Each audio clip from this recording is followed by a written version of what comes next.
नमस्कार मंडळी. जबाबदारीसह घेते भरारी, नाव आहे तिचं नारी. जबाबदारीसह घेते भरारी, नाव आहे तिचं नारी. नारी तू महान आहेस, विश्वाची शान आहेस. नारी तू महान आहेस, विश्वाची शान आहेस. हे वाक्य सांगताना ऐकताना डोळ्यासमोर दिसते ती सशक्त आणि अशी निर्भीड स्त्री. पुरुष प्रधान संस्कृतीच्या काळातही अशा सशक्त विचारांच्या स्त्रियांचं समाजाला झालेलं दर्शन आपण पाहिलेलंच आहे. ज्यात जिजाबाईंनी हिंदू स्वराज्याचे विचार शिवबाला दिलेत आणि शिवाजी महाराज घडले. आणि आज बघतोय ना की उच्च शिक्षित महिला समाजामध्ये छान वावरतायत. पुरातन काळात डोकावून पाहिलं तर लक्षात येतं की तेव्हाची स्त्री ही वेदशास्त्र संपन्न होती. गार्गी, मैत्रेयी यासारख्या स्त्रियात वेदशास्त्र निपुण, तर कैकेयी युद्धशास्त्रात कुशल. हा पूर्वीचा इतिहास डोळ्यापुढे ठेवून आजची स्त्री तो आदर्श मानून स्वतःला घडवत आहे. स्वतःचा व्यक्तिमत्वाचा विकास उत्तमरित्या करत आहे. शिक्षणाची दालनं तिला उघडी असल्यामुळे आणि हातात लेखणी आल्यामुळे तिच्या प्रगतीचा वेग वाढतच आहे. त्यामुळे स्त्रियांना प्रत्येक क्षेत्रात वाव मिळायला हवा, समान अधिकार मिळायला हवे, ती स्त्री अधिक सक्षम आणि निर्भीड बनायला हवी. या अनुषंगाने 26 ऑगस्ट हा नारी समानता दिवस म्हणून आपण साजरा करतो. तेव्हा आकाशात उंच झेप घेण्यासाठी तिला सतत आपण प्रोत्साहित करूया. घर संसार सांभाळत स्वतःची ओळख निर्माण करण्याकरता तिच्याजवळ अनेक माध्यमं आहेत, क्षेत्र आहेत. त्यातील महत्त्वपूर्ण एक माध्यम आहे, ते माध्यम म्हणजे तिची लेखणी. अशा या स्त्रीच्या मनाचा शोध लेखणीतून आज आपण घेणार आहोत आपल्या सखी सह्याद्री या कार्यक्रमातून. आणि यासाठी स्टुडिओत आमंत्रित केलेला आहे सर्व गुणसंपन्न अशा लेखिका, कवयित्री आणि समुपदेशिका डॉक्टर सुरुची डबीर यांना. स्वागत करूया. नमस्कार सुरुचिताई. नमस्कार. कार्यक्रमात मनपूर्वक स्वागत. सुरुचिताई, देशाच्या, समाजाच्या आणि कुटुंबाच्या अर्थव्यवस्थेत स्त्रीचं योगदान खूप मोठं आहे. हे आपल्याला प्रत्येकालाच माहीत आहे. आणि ज्ञान संपादन केल्यामुळे अनेक नवनवे क्षेत्र तिला काहीच वाटत नाही, सहज तिने ते काबीज तिने केलेलं आहे. त्यामुळे प्रत्येकच जण तिचा सन्मान करतो, तिला त्या गोष्टीचा अभिमानही आपल्याला आहे. तर स्त्रीनी घेतलेल्या या उंच भरारीबद्दल तुम्ही काय सांगाल? खूप मोठा लढा दिलाय तिने. काही हे आज मिळालेलं स्वातंत्र्य आहे ना, ते काही सहज नाही मिळालंय तिला. अनेक युगांपासून ती झटते याच्यासाठी. त्यामध्ये आपण संत कवयित्री जर पाहिल्या ना, कान्होपात्रा किंवा जनाबाई पाहिला, वेणूबाई पाहिली, तर आपल्याला लक्षात येतं यांनी बंड केलंय, या विरोधात गेल्या आहे. ती तर गणिका होती कान्होपात्रा. तिने झुगारून दिलं की मला का जबरदस्ती करताय, मला भक्ती करायची, मला या मार्गाने जायचंय. आणि शेवटी ती वारकरी संप्रदायासोबत झालीच ना पुढे. आणि किती सुंदर रचना लिहिली आहे त्यामध्ये पण तिने ते व्यक्त झालेली आहे. जनाबाईंनी तर आजकालच्या ज्या आपण म्हणतो खूप बोल्ड लिहिणाऱ्या ज्या स्त्रिया आहे की असं लिहितात, जनाबाईचं जर वाचलं तुम्ही तर त्या काव्यात दिसतंच तसं. तर अतिशय ज्याला म्हणतात की ईश्वरावर विश्वास म्हणजे प्रत्येक मनुष्यामध्ये तो आहे हे जाणणाऱ्या ह्या स्त्रिया होत्या. यांनी समाजावर प्रेम केलं होतं. या अतिशय कारुण्य त्यांच्यामध्ये असणाऱ्या ह्या स्त्रिया होत्या. आणि यांनी बरोबर ते झुगारून आपली वाट आपल्यासाठी मोकळी केली असं मी म्हणेन. नाही तर आज आपण जे सुख उपभोगतो आहे ना, ते नसतं मिळालं आपल्याला. अशा अनेक स्त्रिया आहे, अगदी पुरातन काळापासून आहे. मैत्रेयी म्हणा, गार्गी म्हणा, हे तर आपण माहीतच आहे. त्यांनी तर तेव्हा काय वेद लिहिलेले आहेत. तर अशा जर आहे तर आपण त्यांनी निर्माण केलेल्या मार्गावर जाणं हे म्हणजे आपलं भाग्य आणि आपण त्यांचे ऋणी आहोत. म्हणूनच मी मगाशी म्हटलं की ह्या पूर्वीचा इतिहास जो आपला आहे त्याचा आदर्श डोळ्यापुढे ठेवून आजची स्त्री स्वतःला घडवत आहे. अगदी. तर खरंच कौतुकास्पद आहे हे. आणि पुष्कळदा असं होतं ना की आता स्त्रीच्या हातात लेखणी आल्यामुळे ती लिहायला सुरुवात करते. मनातील व्यथा ती कागदावर उमटवते. तर पुष्कळदा इतरांच्या मनातील व्यथा, दुःखांना ती वाचा फोडते. तर इतकी लेखणी ती प्रभावी आहे. आणि तसं पाहिलं तर जे लिखाण ती स्त्री व्यक्त करते ते समाजातील प्रत्येक व्यक्तीच्या मनावर जातं आणि छाप पाडून जातं. अगदी ते आपलंसं वाटतं की नाही, हे दुःख माझं पण आहे, कदाचित ही परिस्थिती माझ्यावरही ओढवलेली आहे. म्हणजे ते लिखाण इतकं सक्षम असतं आणि अगदी मनाला भावतं. आणि तुमचा इतक्या वर्षाचा लेखनाचा हा तुमचा प्रवास आहे आणि मला असं वाटतं आतापर्यंत शब्दांशी तुमची छान मैत्री जमलेली आहे असं म्हणायला हरकत नाही. तर मग ही वाचनाची गोडी, ही वाचनाची आवड लहानपणापासूनच तुम्हाला होती का? हा, त्याला असं आहे ना की माझे आजोबा खूप गोष्टी सांगायचे आणि अगदी लहान होते मी, म्हणजे ज्याला मला तर वाटतं की मी अगदी बाळ असतानापासून ते माझ्याशी बोलायचे आणि मला खूप साऱ्या गोष्टी सांगायचे आणि अभिनयासकट वगैरे असायचा, आवाज काढून असायचा. इतकं प्रचंड वाचनाच्या आधी, वाचन तर समजायला किती वेळ लागतो ना की आपण साहित्य वाचू, त्याच्या आधी ही जी पूर्वतयारी आहे ही माझ्या घरच्यांनी, माझे वडील आहे, आई आहे, माझे आजोबा आहेत, यांनी खूपच छान पद्धतीने संस्कार केले आणि मी मागे लागायचे त्यांच्या की आम्हाला गोष्ट सांगा, कथा सांगा. तर मला वाटतं की हे तेच आहे की हे संस्कार आपल्या घरात जे गोष्टीच्या रूपामध्ये पहिल्यांदा हीच सुरुवात आहे असं वाटतं मला. बरोबर, म्हणजे बाळकडू तिथूनच तुम्हाला घरातूनच मिळाले आणि मग पुढे ते लेखन तुमचं पुढे म्हणजे वाचन खूप झालं माझं. कारण माझे वडील मनोहरराव पारसकर हे चेअरमॅन होते नागपूर युनिव्हर्सिटीमध्ये आणि इंग्लिश डिपार्टमेंटचे होते. तर आमच्याकडे ना खूप पुस्तकं त्यांच्यासाठी म्हणून यायची. तर ती असा गठ्ठा यायचा, पार्सल यायचं त्याचं, ती BA ला प्रिस्क्राईब वगैरे असायची, व्हर्जन्स असायचे, सोप्या इंग्लिशमध्ये असायचे. 7वी 8वीत असेल मी, तर तेव्हाच मी खूप छान इंग्लिश वाचन झालं माझं. बरं. आणि मोठे मोठे नॉवेल आहे, प्राईड अँड प्रिज्युडाइज आहेत, त्यानंतर खूप सारे. आणि मला ते चित्र दिसायचं माझ्या डोळ्यासमोर आणि वाटायचं मी किती वाचू आणि किती नाही. तेव्हा लायब्ररी पण असायच्या. तर तेव्हा मी बार्बरा कार्टलँड पण इंग्लिशचं खूप वाचलं होतं. आणि माझी आई संस्कृत विशारद आहे, तिला वाटायचं पोरगी इंग्रज आळते की काय पूर्णपणे, मराठी साहित्य तर तिला आलं पाहिजे. तर ती मला पु ल देशपांडे आहे, वपू काळे आहेत, यांच्या कॅसेट्स यायच्या. तेव्हा वाचन नव्हतं तरी आताच्या मुलांना आपण म्हणतो, पण सुरुवातीला श्रवणाने खूप फरक पडतो.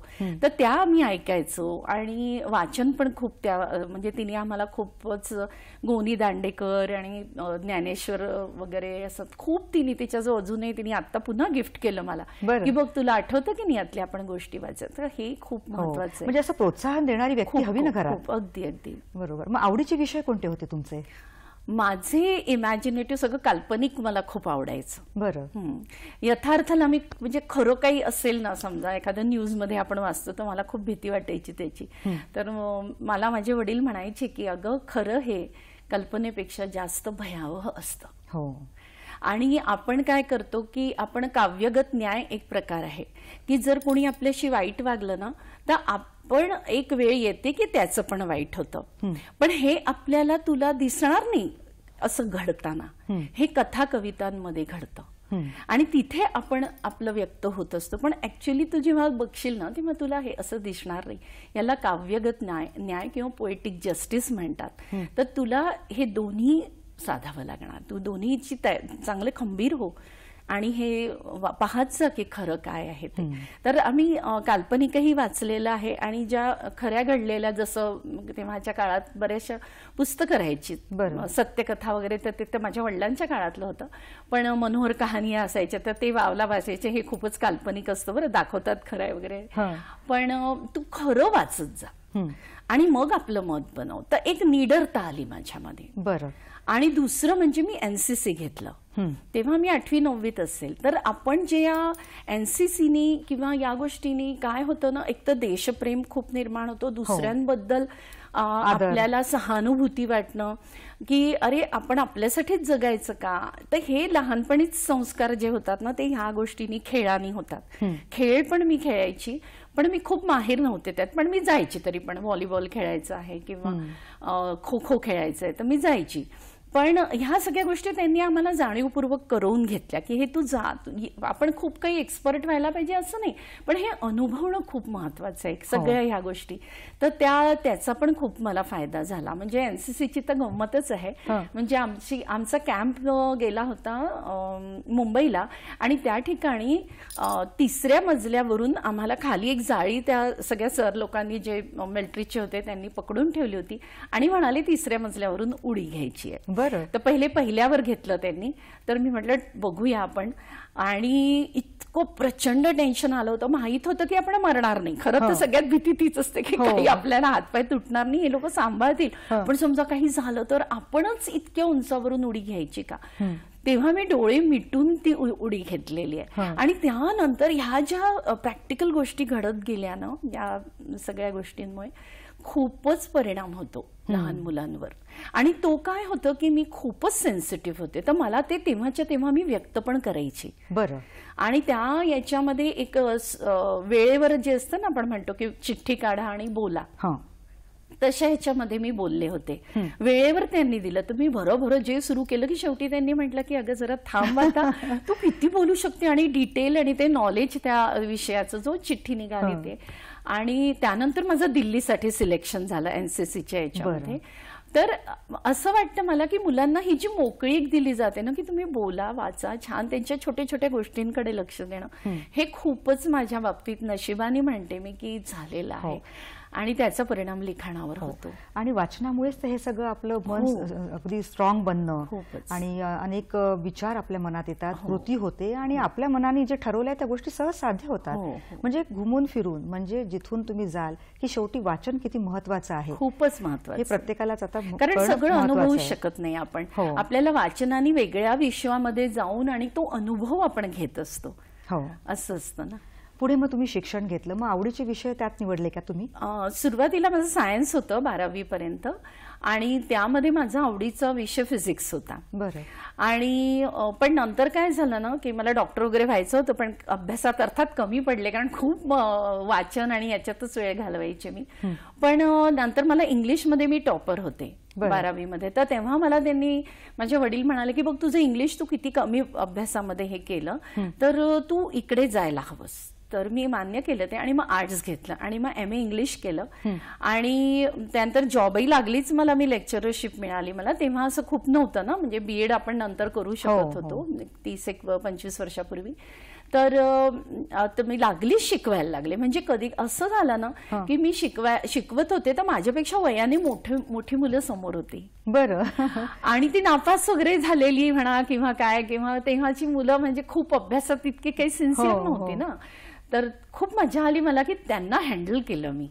आणि त्यानंतर मला खूपशा गोष्टी लक्षात आल्या की ह्यांच्यासाठी आपण काहीतरी करायला पाहिजे. आणि मग छान मैत्री झाली आमची त्या मुलांशी, आणि त्यांचे पर्सनल प्रॉब्लेम मग मी सॉल्व्ह करायला लागली. खरं तर माझ्यापेक्षा ते मोठे असले तरी सुद्धा, म्हणजे सगळे नाही, काही एक 4-5 मुलं मुली होते ते, पण तरी सुद्धा मला तेव्हापासून ते इच्छा निर्माण झाली की आपण काहीतरी करायला पाहिजे. आणि आपल्या हाताने कुणी जर आपल्याला काही प्रश्न घेऊन आलं की हा प्रॉब्लेम आहे मॅडम, तुम्ही सोडवता का, आपण तो किती पटकन सोडवू शकतो, हे मला खूप आनंद द्यायचा. की ते इतकं छान वाटायचं, मॅडम तुम्ही सांगितलं ना, प्रॉब्लेमच सॉल्व्ह झाला. अरे वा. असं म्हटल्यावर मला इतकं असं छान वाटायचं ना, की जे मला नाही वाटत कुठल्याच अवॉर्डनी किंवा कशाने मिळू शकेल, तो त्यांच्या चेहऱ्यावरचा आनंद. आणि कसं होतं हे मला कळायचं नाही, पण ते सुरुवातीला अशी सुरुवात, म्हणजे ज्याला म्हणतो, कारण कुठलं दुःख असेल तर त्या व्यक्तीचं मन उदास असतं, आणि तुम्ही तो प्रश्न सॉल्व्ह करून दिला, ते एक हास्य त्याच्या चेहऱ्यावर येतं, आणि सहजतेने मग तो यश संपादन करू शकतो. बरं, तुम्ही संस्कृतमध्येही PhD केली आहे, तर संस्कृत विषयी तुमच्या आवडीचाच असेल? मग आवडीचाच होता, कारण आई, आणि माझी आई म्हणजे रामटेकचे पंडे, त्यांची मुलगी, तर त्यांच्या घरात म्हणजे कसं अगदी सगळं संस्कृतमय वातावरण होतं. तिला खूप छान समजायचं, तर ती मला ना निबंध लिहून द्यायची, खूप सुंदर लिहायची ती. बरं. आणि 1-2दा असं झालं, वर्गामध्ये सगळीकडे फिरवल्या गेला तो, मग मी आई म्हटलं, आई शाब्बास की तुला, कारण की तू तुम्हाला थोडं थांबवते, कारण वेळ झाली आहे एका छोट्याशा ब्रेकची. बरं. दर्शक हो, वेळ झाली आहे एका छोट्याशा ब्रेकची. कुठेही जाऊ नका, पाहत राहा कार्यक्रम सखी सह्याद्री.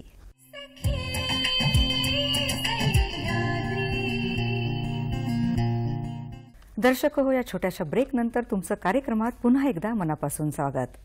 शोध स्त्री मनाचा लेखणीतून आज या विषयावर आपण बोलत आहोत, आणि लेखिका, समुपदेशिका डॉक्टर सुरुचिताई डबीर यांच्याकडून आपण मार्गदर्शन त्यावर मिळवत आहोत. आणि सुरुचिताई, ब्रेकवर जाण्यापूर्वी आपण संस्कृत विषयाबद्दल बोलत होतो, कारण शिक्षणाची आवड तुम्हाला भारी, आणि स्वस्थ बसणं हा गुणच तुमच्यात नसावा, सतत काहीतरी नवीन शिकत राहावं असं तुम्हाला वाटतं. तर मग संस्कृतमध्ये तुम्ही PhD करण्याचं ठरवलं, त्याबद्दल तुम्ही बोलत होता. झालं असं की संस्कृतमध्ये मी बऱ्याच वर्षांनी, म्हणजे जवळपास एक 9 वर्षानंतर माझ्या जॉबला लागल्यावर, मुलं झाल्यावर मग मी संस्कृतमध्ये MA केलं. कारण मी शिकवत होते, तो विषय शिकवायला आला मला, की इंग्लिश आणि संस्कृत दोन्ही पण. तर म्हटलं जर आपण तो शिकवतोय तर त्यामध्ये करायला हवं. आणि माझ्या आईची खूप इच्छा होती की मी संस्कृतमध्ये करावं, तर तेव्हा झालं नाही ते.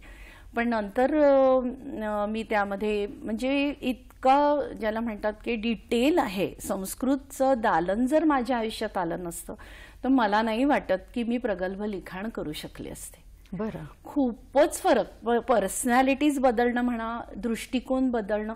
असं वाटलं एक भाषा इतकं काही देऊन जाऊ शकते का? कारण मला इंग्लिशचं जास्त होतं ना आधी अभ्यास, त्याचाच सगळं जॉन कीट्स पासूनचं सगळे कवी तेच जास्त वाचले होते मी.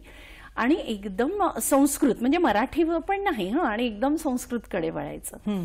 तर अप्रतिम अनुभव होता, अप्रतिम अनुभव होता. आणि त्याने काय झालं की मला कळेच ना, मी इतकं लिहायला लागले. आणि त्यानंतर माझं ते मग पहिलं पुस्तक जे निघालं ते कॉलेजमधल्या अनुभवांवर आणि माझं संस्कृत शिकवणं, वाचन आणि त्याबरोबर येणारे अनुभव, म्हणजे अगदी पूर्ण प्रवाह जो माझं पुस्तक जे आहे त्यामध्ये मी हे सगळे प्रयोग दिलेले आहेत. त्याचा फायदा झाला. तुमच्या लेखनाबद्दल तर पुढे जाणून घ्यायचंच आहे. पण हा लेखनाचा मार्ग अनपेक्षितरित्या गवसला की ठरवून? नाही, आपोआप झाला. ते कधी झालं हे सुद्धा मला कळलं नाही. कारण मी माझ्या आजोबांशी खूप जोडले होते. तर त्यांना मी पत्र लिहिलं 3ऱ्या वर्गात असताना आणि ते पोस्ट करून टाकलं. त्याला ना एक लिफाफ्यात टाकलं, पण ऍड्रेसही लिहिला. पण तो सुद्धा असाच काहीतरी लिहिला की महाल फाटेचा वाडा असं लिहिलं. कारण आम्ही तिथे घेतला होता तो विकत. तर आजोबा माझे तिथं राहायचे आणि माझे वडील कामठीच्या पोरवाल कॉलेजमध्ये लेक्चरर होते. तर आमचं कधी भेट नाही व्हायची आजोबांची. तर मी ते रडत रडत ते पत्र टाकलं, ते त्यांना मिळालं आणि त्यावर कार्ड लावलं. पोस्टाचं स्टॅम्प वगैरे काही नव्हतं. ते माझं पहिलं लिखाण असं मी म्हणते. कारण की आपण अभिव्यक्त होणं म्हणजेच लिखाण आहे ना, अजून काय. असं मी काहीच ठरवलं नाही कधी. पण मग मी त्यानंतर व्यक्त होत गेले, हे मात्र नक्की. ते भलेही प्रकाशित हो, कोणाला दाखव न दाखव, मी लिहत राहायची माझ्या मनातलं. कारण तो प्रत्येक स्त्रीमध्ये तो गुण असतोच लिखाणाचा. पूर्वी नाही का आपण पत्र लिहायचो, 4-4 पानाचं पत्र, आणि नमस्कार लिहिताना सुद्धा अरे काहीतरी राहिलंय, अजून लिहायचं राहिलंय, ही खंत मनामध्ये असायची. तर अशा रीतीने तुमचा हा लिखाणाचा प्रवास सुरू झाला. आणि आता लिखाण म्हटलं तर त्याच्यासाठी वाचनही भरपूर करावं लागतं. आणि तुम्ही प्राध्यापिका आहात. आणि पुष्कळदा असं होतं की जे विषय शिकवले जातात त्यावरच लिखाण केलं जातं. अपेक्षितच आहे ना ते, म्हणजे अगदी सहजता त्याच्यामध्ये येते. तर वेगळ्या धाटणीचं काही लिहावं हे कसं सुचलं मग तुम्हाला? खरं सांगायचं ना तर वेगळ्या घटनेचे हे मला कळत नव्हतं, पण ते होत होतं. बरं. म्हणजे जसे प्रसंग घडतात ना, अनुभव येत होते. अनुभवाने की आपण काही वेगळं करतो हे मला कळलंच नाही. पण ते बदल होत गेले हे आता पाहिल्यावर मला लक्षात येतं. असं ठरवून काहीच नाही, अजिबातच नाही. आणि मग कथा आणि कविता लिहाव्यात हे कसं सुचलं मग? कथा ना माझ्या मनात एकदा लग्नाच्या आधीचीच गोष्ट आहे की खूप वाटलं मला की ज्यांना मुलं नाही आहेत त्यांचं काय त्यांना वाटत असेल, असं कोणाला तरी काकूंना पाहून मला खूप वाईट वाटलं. आणि मी त्यावर तोडगा काहीतरी असेल का म्हणून मी लिहत सुटली. आणि ती माझी पहिली कथा नवनिर्मिती म्हणून ती लिहिल्या गेली. ती खरं तर आत्ता छापल्या गेली, म्हणजे पण मी ती ठेवूनच दिली होती. तर अशीच सुरुवात झाली. मात्र की बघून कोणाचं दुःख आपण म्हणतो ना. हो, कारण कविता म्हटलं तर भावभावनांचा सुंदर आविष्कार असतो. पुष्कळदा कविता आपल्याला खळखळून हसवते, पुष्कळदा अंतर्मुख देखील करून जाते. म्हणजे इतके शब्द, जादू असते त्या शब्दांमध्ये की अगदी ते मनाला भिडतात. आणि तुमचं लेखन हे तसंच आहे. हे कसं सुचतं हो मग? कुणाच ठाऊक. ते लिहायला लागलं की मला पण माहित नसतं. माझ्या बाबतीत ते खूप गंमत होते की मी ठरवते की समजा आता हे पात्र आहे, हे आहे, आता असं असं आपण करू. तर ते पात्र जसं निर्माण होतं तर ते पात्र आपल्याच हिशोबाने बोलायला लागतं. बरं. मला वाटतं हे नाही म्हणायचंय मला, तू हे का म्हणतोयस, पण ते ऐकत नाही. आणि ते आपल्या म्हणजे ती कथा पुढे कशी जाणार हे मला माहितीच नसतं बाबा. म्हणजे असं काही मी आता हा शेवट करणारा मध्य असं काही नसतं. ते कशी ती घडत जाते आणि ते पात्रच घडवतात असं मला वाटतं. बरोबर. म्हणजे तेच बोलतात आणि मी रोकायचा प्रयत्न करते की हा असं बोलायला नको यांनी मी नाही सांगितलंय हे. असं त्याच्याशी संवाद येतो. खरं सांगते मी अमृता प्रीतम वाचायची लहानपणी, पण मला तर खूपदा वाटतं की त्यांचा हा माझ्यावरचा परिणाम असावा की त्यांच्या वाचनात त्यांची जी वाचलं मी त्यावरून की मला जाणवतं की आपले पात्रच आपल्याला घेऊन जातात कुठे कुठे. म्हणजे लिखाण करताना तुम्ही स्वतःशी पण बोलल्या आहात. खूप खूप खूप बोलल्या जात, म्हणजे पिक्चरच डोळ्यासमोर असतो तो, आपोआप ते नवीन नवीन मार्ग निघत जातो. बरं सुरुचिताई, एकदा लिखाणाचा श्री गणेशा झाला तर मग ती लेखणी लिहिण्याचं काही थांबत नाही आणि तुमच्या बाबतीत ते तसंच झालेलं आहे.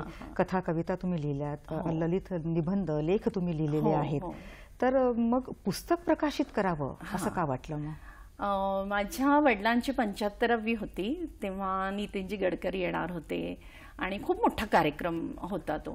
तर त्यावेळी माझे वडील म्हणाले की तुझे जे लेख आले आहेत ना त्याचं आता पुस्तक काढायला पाहिजे, म्हणून मग ते पुस्तक निघालं तसं. म्हणजे मी काही त्या विचारात नव्हते, पण त्यामुळे माझं पहिलं पुस्तक 11 मध्ये आलं 2000 आणि असंच घडलं. म्हणजे ते म्हणजे अनुभव एक एक येत गेले आणि तुम्ही लिखाण करत गेल्या. आणि आता असंही आहे ना की लिखाणाला विषय सुचत जातात आणि खूप मनाला एखादा विषय भावून जातो किंवा एखाद्या स्त्रीची वेदना आपल्याला डोळ्यापुढे दिसते. तर मग जेव्हा तुम्ही लिखाण करता तेव्हा मग वाचकांचाही चेहरा, वाचकांचंही मन डोळ्यापुढे ठेवता का? हो, साहित्य आहे ना हे, त्यामुळे सहितच आहे ते, हितकारी असेल तेच. खूप मोठी जबाबदारी आहे साहित्यिकावरती, त्यांनी जाणायलाच हवी.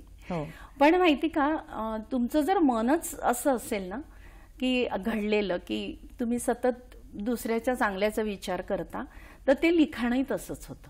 म्हणजे काही विशेष प्रयत्न नाही करावे लागत आणि माहिती पण नसतं की आपण असं काही करतो आहे.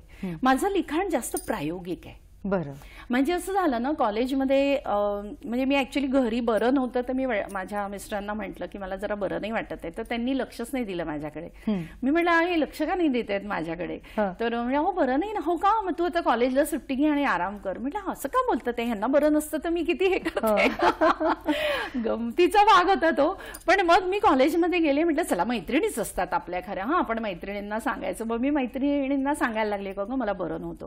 तुम्हाला आश्चर्य वाटेल, हा त्या कुणीच ऐकायला तयार नाही आणि सगळी आपलीच दुःख, अगं तुझं तर काहीच नाही, माझं कसं झालं माहितीये का, तुला तर एवढंच बरं नव्हतं काल, तर मी तुला सांगते असं म्हणून तिचं सुरू. म्हटलं अगं ही तर आपलंच सांगते, माझं तर कोणी ऐकत नाही. मग मी ठरवलं की आज अख्ख्या कॉलेजमध्ये जो दिसेल त्याला म्हणायचं मला बरं नाही ना, मला बरं नाही, आणि थोडा वेळ थांबायचं आणि प्रतिक्रिया घ्यायची. आणि हा मिश्किलपणा मी केला आणि माझी तब्येतही बरी झाली, कधी ते कळलं नाही. आणि मी हसायला लागले. कोणी तू का हसते? हा काही नाही का, कळेल तुला. म्हणजे स्वतःचंही दुःख हलकं झालं आणि दुसऱ्यांचं एक ह्युमन नेचर कळलं की आपण आपलं काही सांगायला जातो ना तर लोक म्हणतात थांब ग, त्यांना आपलंच सांगायची खूप काही असते. आणि हे माझ्याही बाबतीत होतं, असं नाही म्हणत मी. पण हा एक खूप सुंदर पैलू आणि हा प्रयोग आहे. आणि सगळे त्यातले लेख आहे ना प्रवाहामधले, हे सगळे प्रायोगिक आहे. शॉपिंगचा लेख आहे माझा. हसत खेळत आपल्या गप्पा पुढे राहणारच आहे, पण इथे थोडं थांबायचं. ओके. दर्शक हो, घेऊया कार्यक्रमात एक छोटासा ब्रेक. पाहत राहा कार्यक्रम सखी सह्याद्री.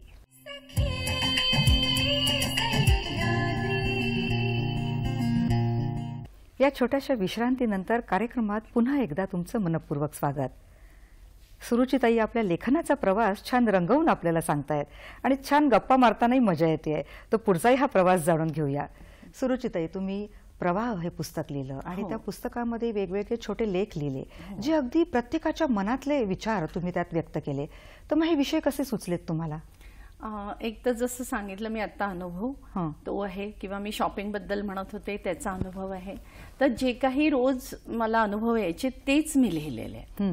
त्याच्यामध्ये असं वेगळं काही नाही आहे. पण त्याच्यात बाकी जे इमॅजिनेटिव्ह पण आहे, काल्पनिक पण आहे काही गोष्टी त्यामध्ये, पण बाकी यथार्थच अगदी खरं घडलेलंच मी जास्त दिलेलं. आणि खास करून स्त्रियांचा विचार, त्यांच्या मनाचा विचार करून लिखाण करता का? हो, तसं ऍक्च्युली मनात म्हटलं माझा हा जो लेख आहे त्या लेखामध्ये कस्तुरचंद पार्कवर घडलेली एक घटना आहे. आणि आपण कसं होतं ना, काही वाईट बघतो समोर आणि म्हणतो की मनातच म्हणतो मी ना असं करायला हवं, पण मी तशी नाही आहे, मी ते बोलूनच देते. आणि तसं तिथे घडलं कस्तुरचंद पार्कवर. एक बाईकचं मोठं एक्झिबिशन होतं आणि त्यावेळी खूप विचित्र पद्धतीने त्या मुली आणि मुलं ते स्टेजवरती बाईकवर डान्स करत होते. तर ठीक आहे तेवढं आहे, पण त्यानंतर ती अक्षरशः एक एक जॅकेट काढून फेकायला लागली आणि खूपच अश्लील सुरू झालं. तेव्हा मग मी इतर इकडे तिकडे पाहायला लागली की कोणी पोलीस आहे का, कसं प्रेक्षकांमध्ये फेकायला लागले ते. मी म्हटलं हे कसं काय, कोणी पोलीस नव्हते तिथे, असं कसं झालं हे. तर मी त्या मॅडम होत्या ज्या इन्चार्ज, त्यांना म्हणाले की मॅडम तुम्ही बघा ना हे काय चाललंय, तर तुम्ही हे कसं काय करताय, हे अगदी तुमच्या मुली आहेत का. तर म्हणजे माझ्या मुली नाही आहेत या. मी म्हटलं अगं बाई, म्हणजे हिच्या मुली नाहीये हे अशा तिरस्काराने सांगते, म्हणजे तिलाही कळतंय की हे बरोबर नाही होत आहे. मग मी शेवटी ओरडले, तर डेकच्या आवाजात काही माझा आवाज जाईना, तर शेवटी मी डेक जाऊन बंद केला आणि खूप जोरात म्हणजे ओरडलीच मी की हे बंद करा, हे इथे चालणार नाही, तुम्ही बाईक विकताय की अजून काय तुमचा दुसरा उद्देश आहे. आणि त्यानंतर खूप लोक गोळा झालीत माझ्या भोवती आणि मी सगळ्यांना काय बोलत होती माहिती नाही, पण सगळेजण टाळ्या वाजवत होते. तर मी त्यांना म्हटलं तुम्ही तेव्हाही टाळ्या वाजवत होते जेव्हा ती मुलगी नाचत होती ना, आताही टाळ्या वाजवत म्हटलं. मला काही सांगू नका, हे सगळं बदलायला हवं. आपल्या इथे असं बरोबर नाही वाटत आहे, आपण सगळ्या फॅमिली सोबत येत असतो. तर ही घटना पण मी मनात न म्हणता व्यक्त व्हायला हवं. बरोबर. आणि मी एकटी असले तरी सुद्धा मला एक लक्षात येतं की आपल्यात जर हिंमत असेल ना तर काही फरक नाही पडत. अन्यायाविरुद्ध आपण वाचा फोडलीच पाहिजे. नक्कीच.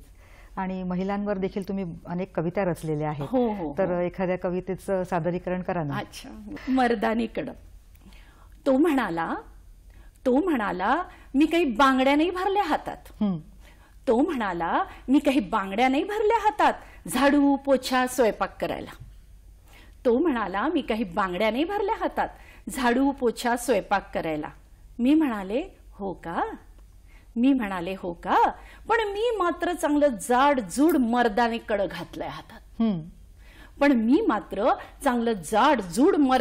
घातलंय हातात. नोकरी करताना जड उचलताना खूप आधार देतं मला हे कडं. कुठेही एकटी गेले ना तर हे मर्दानी कडं मला निर्भय बनवतं.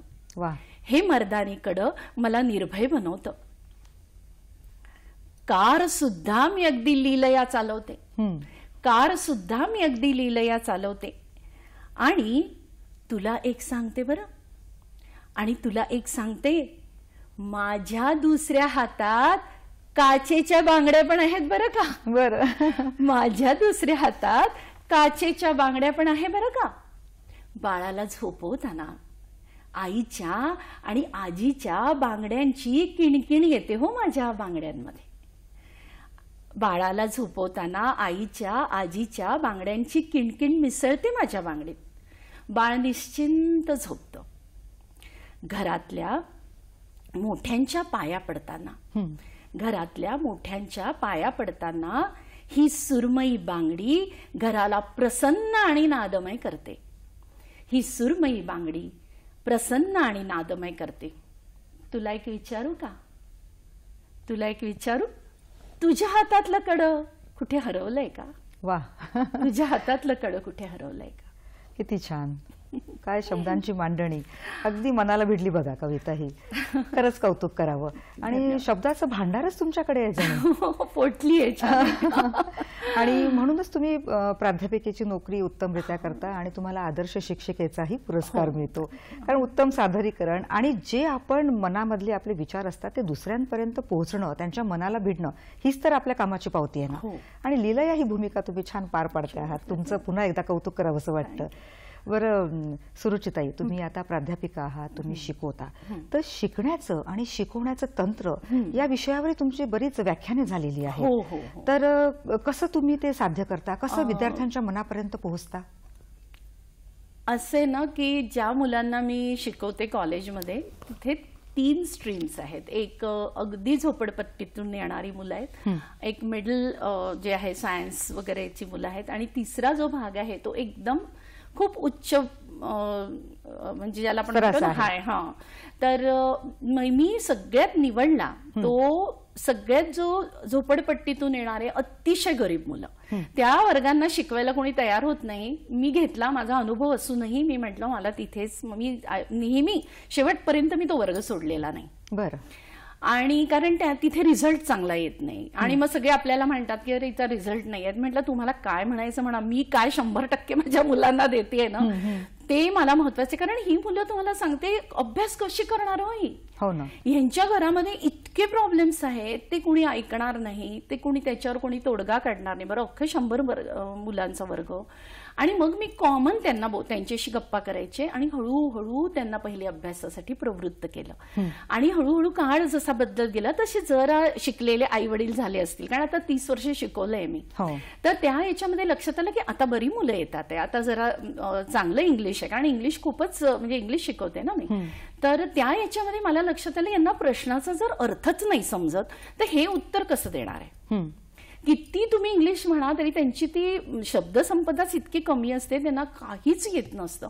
आणि मग मी ठरवलं की ह्यांना उत्तर आली पाहिजे, हे पास झाले पाहिजे. बरं, हे पास झालेच पाहिजे जरी यांना प्रश्न नाही समजला तरी. तर सगळे मला म्हणाले, मी हे कोणाला जास्त सांगायची नाही, आज मी ओपनली सांगते की त्यांना त्या टेक्निक शिकवल्या की तुम्हाला अशा अशा पद्धतीने मग ते वर्गात करून घेणं आणि समजण्यासाठी पण काय आवश्यक आहे ती शब्दसंपदा त्यांना दिली, ती पाठ करून घेतले ते शब्द, म्हणजे कोर्स संपवण्यापेक्षा त्यांना पास होणं. आणि ह्यांनी मला अनेक टेक्निक्स दिल्या. म्हणजे मी तुम्हाला सांगते मला ज्याला म्हणतो की ह्या शिकवण्याच्या तंत्रामध्ये मला इतका फायदा झाला यांनी.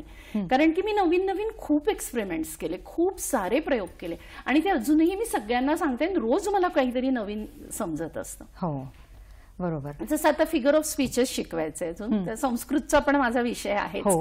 तर ज्याला आपण म्हणतो की अलंकार शिकवायचे, तर मला माझं संस्कृतवर खूप प्रेम आहे अतिशय. तर असं वाटतं मग संस्कृतचाही आपण लोकांना, आपली मुलं आहेत ना ही भारतीय मुलं, यांना संस्कृतचं कोण सांगेल. तर मग त्यांना मी त्या फिगर ऑफ स्पीचेस मधून कालिदास उपमा कालिदासस्य हे कसं आहे, कसं कोणतं आहे, इंदुमती स्वयंवर वर्णन, त्याची स्टोरी सांगते आणि मग ते श्लोक सांगते. बघा कालिदासांनी असं ती मुलं तुम्हाला सांगते. ही आपण या पिढीला म्हणतो की यांना समजत नाही किंवा यांना काही आवड नाही, आपण कमी पडतो हो यांना द्यायला, आपणच कमी पडतो. त्यानंतर हे म्हणतात मॅडम आम्हाला कालिदास वाचायचंय, आम्हाला शेक्सपियर वाचायचंय, आम्ही तर काही वाचलंच नाही त्या पद्धतीने जसं तुम्ही सांगताय. तर हे असं मग लक्षात आलं की यांना हसत खेळत शिकवायला हवं आणि नवीन आपण हे करायला हवं. म्हणजे इतक्या सहजतेने तुम्ही इतके क्लिष्ट विषय त्यांच्या विद्यार्थ्यांच्या मनापर्यंत पोहोचवले की त्यांच्यात वाचनाची आवड निर्माण झाली, ती गोडी निर्माण झाली आणि सगळं क्रेडिट एका प्राध्यापिकेला, एका टीचरला जातं ना. आणि खरंच पुन्हा एकदा तुमचं कौतुक. सुरुचिता, येथे कार्यक्रमात घेऊया एक छोटासा ब्रेक. घेऊया कार्यक्रमात एक छोटीशी विश्रांती. भेटू थोड्याच वेळात सखी सह्याद्री या कार्यक्रमात.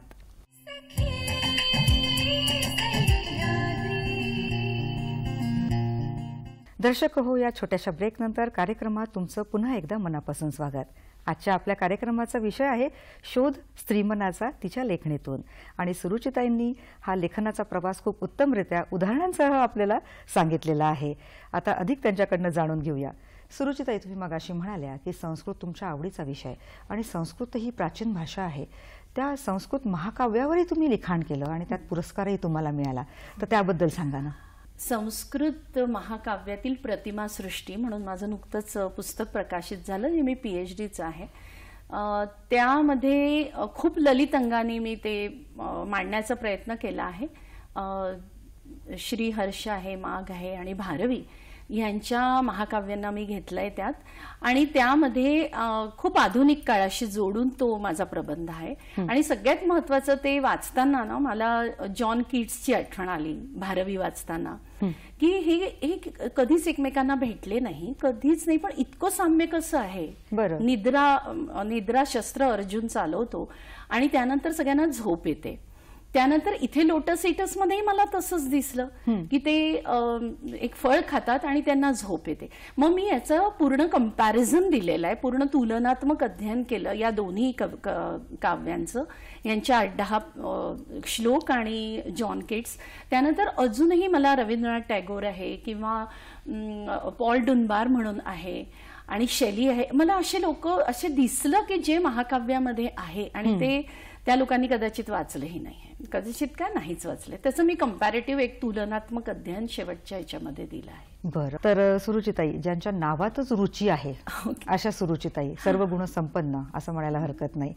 तर लेखन सुरू असताना नाट्यप्रयोग करावे, एकपात्री प्रयोग करावे, कसं वाटलं? कारण हे वेगळंच फील्ड आहे. लेखनाच्या जागी आणि जेव्हा एकपात्री प्रयोग आपण सादर करतो तर स्टेजवर असतं, त्याला पाठांतर लागतं, 2-3 मिनिटांमध्ये प्रेक्षकांच्या मनापर्यंत भिडायचं असतं. म्हणजे एकट्याच्या खांद्यावर एवढी मोठी जबाबदारी असते. तर कसं काय वळलं या क्षेत्राकडे? तसं तर मला लहानपणापासूनच नाटकात काम करायची आवड आहे. मी खूप केलं नाही, संशय कल्लोळमध्ये शाळेमध्ये असताना मी केलेलं आहे आणि मला खूप आवडायचं ते अभिनय करणं. तर नंतर ते सुटल्यासारखं झालं आणि मग आता मी ठरवलं की चला एक पात्री आपण करावं. तर कॉम्पिटिशन्स होत्या म्हणून भाग घेतला, मग मैत्रेयी केलं.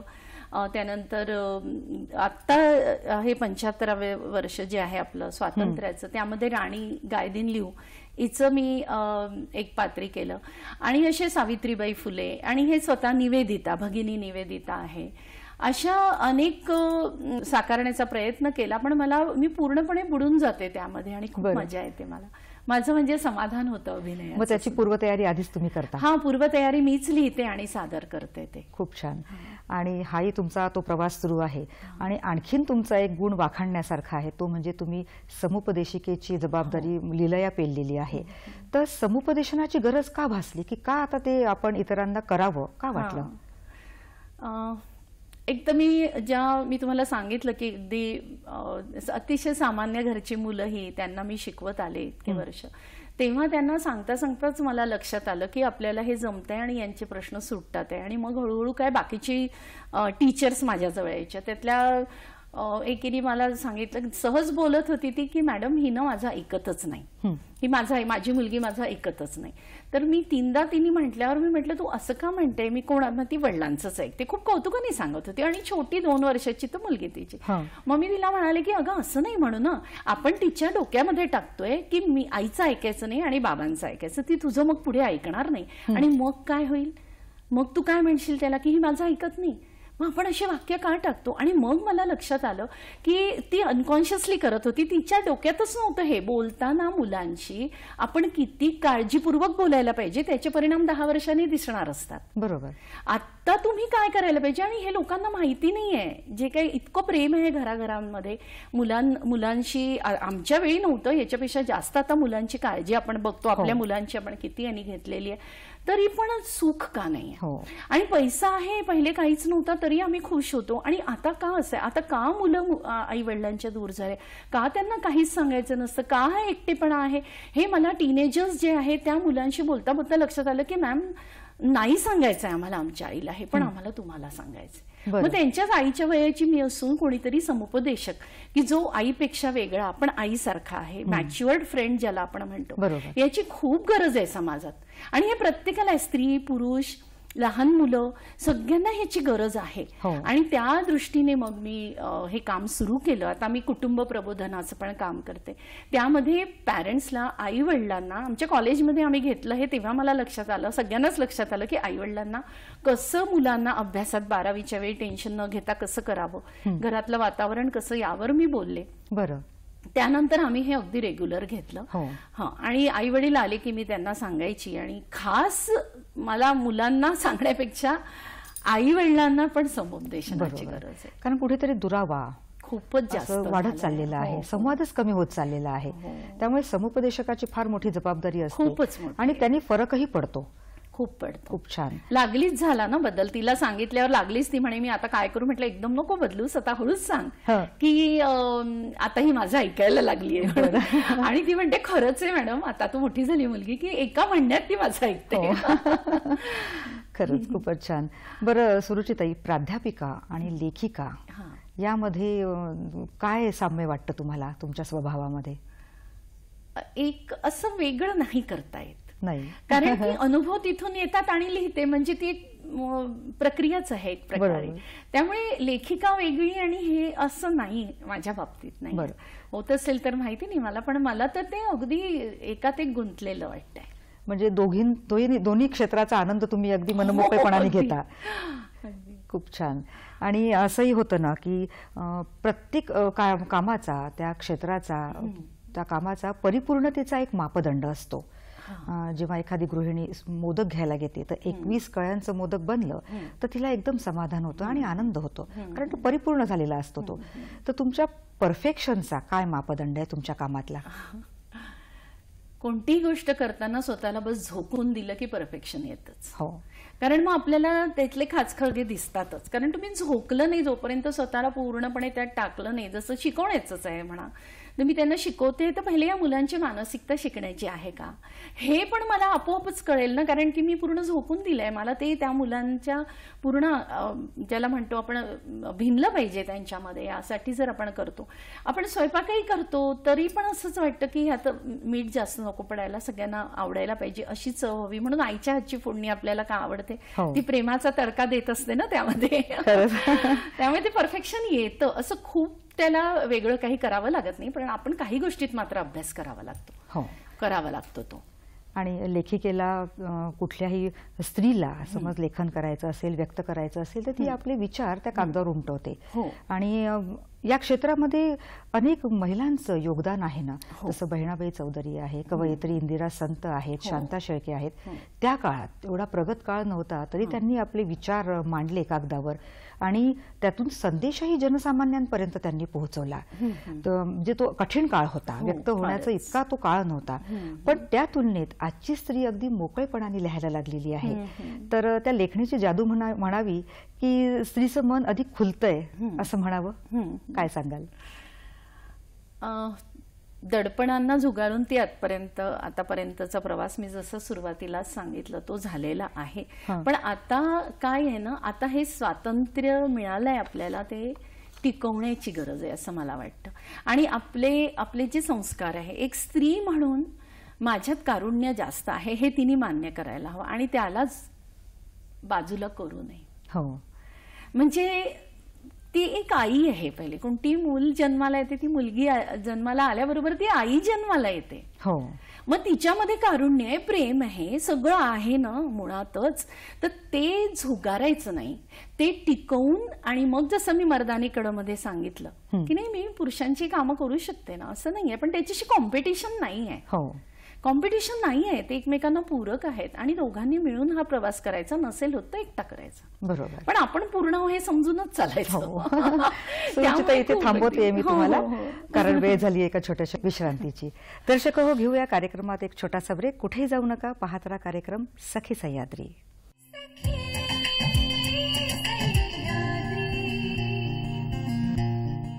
दर्शक हो, या छोट्याशा ब्रेक नंतर कार्यक्रमात पुन्हा एकदा मनापासून स्वागत.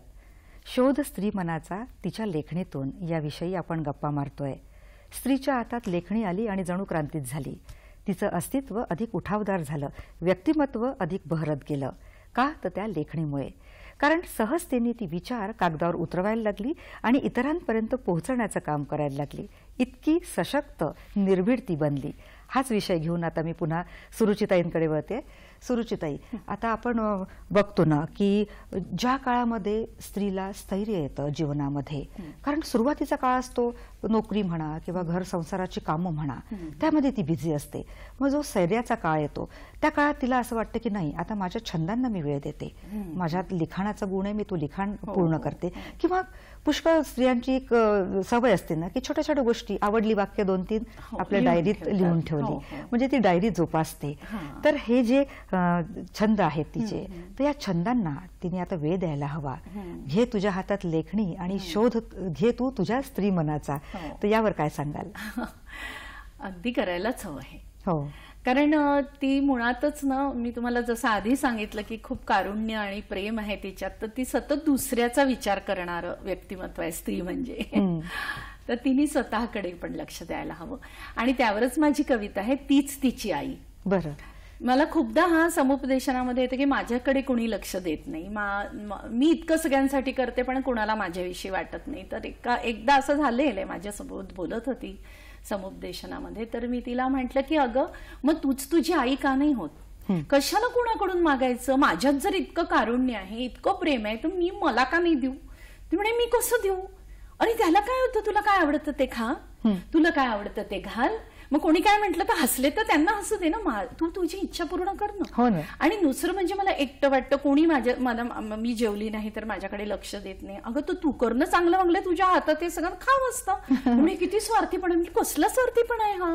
हा आपल्याकडे लक्ष न देणं आणि आपल्या तब्येती आणि नंतर इतके प्रॉब्लेम्स होतात एका वयानंतर बायकांना, कारण खाणं पिणं बरोबर झालेलं नसतं, सगळ्यांचं झाल्यावर जेवायचं, मग ऍसिडिटीचा त्रास होतो.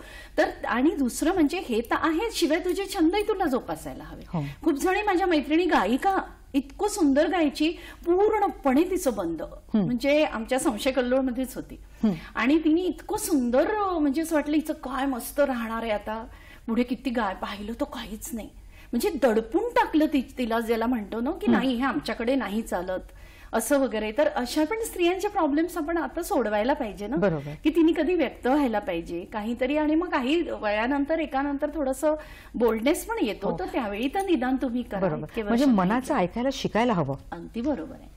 आणि कोणाकडून का अपेक्षा करायची प्रेमाची, आपल्याजवळच किती आहे ना, वाटायचं आणि स्वतःला पण द्यायचं. किती सहजतेने तुम्ही बोलताय आणि सांगताय आणि ते पटकन पटतंय बघा.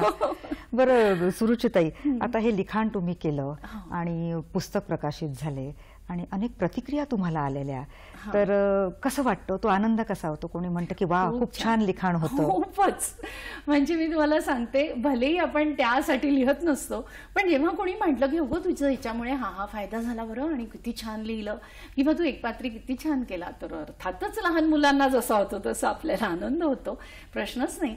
आणि हुरूप येतो लिखाणाचा, असं वाटतं अरे असा फायदा होतोय लोकांना, तर मग आपण लिहायला हवं. बरोबर. आणि आताचा युवा वर्ग इंग्लिश मीडियम मध्ये शिकणारा आणि ऑडिओ बुक्स हातात असल्यामुळे ते ऐकल्या जातं, आणि इंग्लिश मीडियम मध्ये असल्यामुळे मराठी पटकन समजत नाही. मग जेव्हा मराठी पुस्तकाचं भाषांतर इंग्लिश मध्ये केलं जातं तेव्हा ते ऐकतात, वाचतात, तर मग लेखिका म्हणून ही थोडी खंत जाणवते का?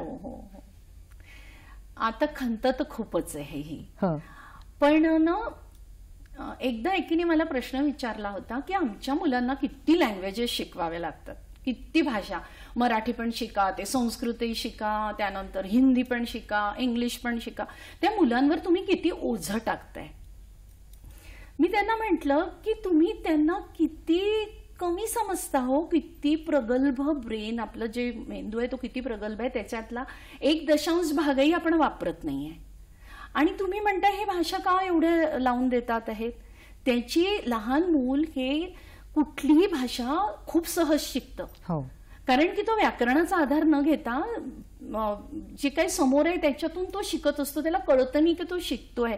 शिकवायला पाहिजे मुलांना जितक्या भाषा शिकवत. आणि हे म्हणणं की इंग्लिश मीडियम मध्ये शिकलं तर मराठी येत नाही, असं का? असं नाहीये, करता येऊ शकतं त्यांना. त्यांना तुम्ही इतकं बापरे तू पहिल्यांदा 12वीला आहे किंवा आता 10वीला आहे ना, तर अभ्यास कर, बाकीचं सोड, वाचन वगैरे करतात मुलं वाचन, असं काही नाहीये, पण त्यांना करूच नाही दिलं जातं. पहिली तू करिअर इतकं आहे, तर यामध्ये त्या मुलांपेक्षा मला तर वाटतं आपलाच दोष आहे की आपण त्यांना खूप कमी समजतो, की यांची एवढी कॅपॅसिटी नाही, याची पात्रता प्रचंड आहे आणि ते आरामात करू शकतात, आणि पालकांनी ते ओळखायला हवं. तुम्ही मार्कांच्याच खूप मागे जाल जर अति, तर मग काय होणार. बरोबर. बरं सुरुचिताई, लेखनाचा गुण, नाटकाचा गुण आणि समुपदेशकाचंही छान जबाबदारी तुम्ही लीलया पार पाडतात, तर या व्यतिरिक्त तुमच्यात कुठला गुण आहे आणि कुठला छंद आहे तोही जाणून घ्यायला आवडेलच. माझी आई रांगोळ्या खूप सुंदर काढायची, मोठ्या मोठ्या त्या मद्रासी पद्धतीच्या अंगणभर, आणि मला ड्रॉइंग तिच्यामुळे आलेलं आहे. आणि ड्रॉइंग करायची मी, त्यानंतर पेंटिंग्स केलेले आहे खूप सारे. आणि माझ्या वडिलांना मी 11वीत असताना सरस्वतीचं त्यांनी ते अभ्यासाला ठेवायचे समोर, तेच चित्र जुनं ते मी त्याला कॉपी केलं आणि ते पूर्ण त्यांना दिलं, आणि क्लासेस घ्यायचे मी पेंटिंगचे. आणि त्यात सुद्धा मी खूप हसी मजाक करत फास्ट कसं ड्रॉ करता येईल, कसं पटापट करता येईल हे मुलांना शिकवायचे, तर खूप मजा यायची मला. आणि साड्या मी स्वतः पेंट करते, मला खूप इंटिरियर डेकोरेशनची आवड आहे. तुम्ही जर म्हणालात की तुम्ही लेक्चरर नसता तर काय, तर मी इंटिरियर राहिले असते. नक्कीच खूप आवडतं. एकसारखं घर मला कधीच आवडत नाही, मी रोज त्यात काही ना काही किंवा 8 दिवसातून बदल करते. खूप मला हवं असतं असं काहीतरी वेगळं, तर ती एक आवड आहे माझी. म्हणजे तुमच्यात किती गुण म्हणावे. प्रत्येक स्त्रीमध्ये अनेक गुण असतात, पण ते कसे खुलवायचे, त्याला पुढे कसं न्यायचं, कसं खतपाणी घालायचं, ते प्रत्येकच व्यक्तीच्या मनावर अवलंबून असतं. आणि मन जितकं सृजनशील असेल तितकं ते आपोआप घडत जातं. तर खूप छान तुम्ही सांगितल्या या सगळ्या गोष्टी. एक स्त्री असते आई, एक स्त्री असते माता, एक स्त्री असते पत्नी, एक स्त्री असते मैत्रीण, तर त्या स्त्रीचा तिच्यातील प्रत्येक भूमिकेतील तिचा सन्मान करायला हवा. तर खऱ्या अर्थाने प्रत्येक स्त्री बहरेल आणि यशाची उंची गाठेल असं म्हणायला हरकत नाही. तर सुरुचिताई डबीर, तुम्ही इथे आलात आणि मनमोकळ्या गप्पा माझ्याशी मारल्या त्याबद्दल मी नागपूर दूरदर्शनच्या वतीने आणि दर्शकांच्या वतीने आपले आभार मानते. धन्यवाद. नमस्कार. नमस्कार.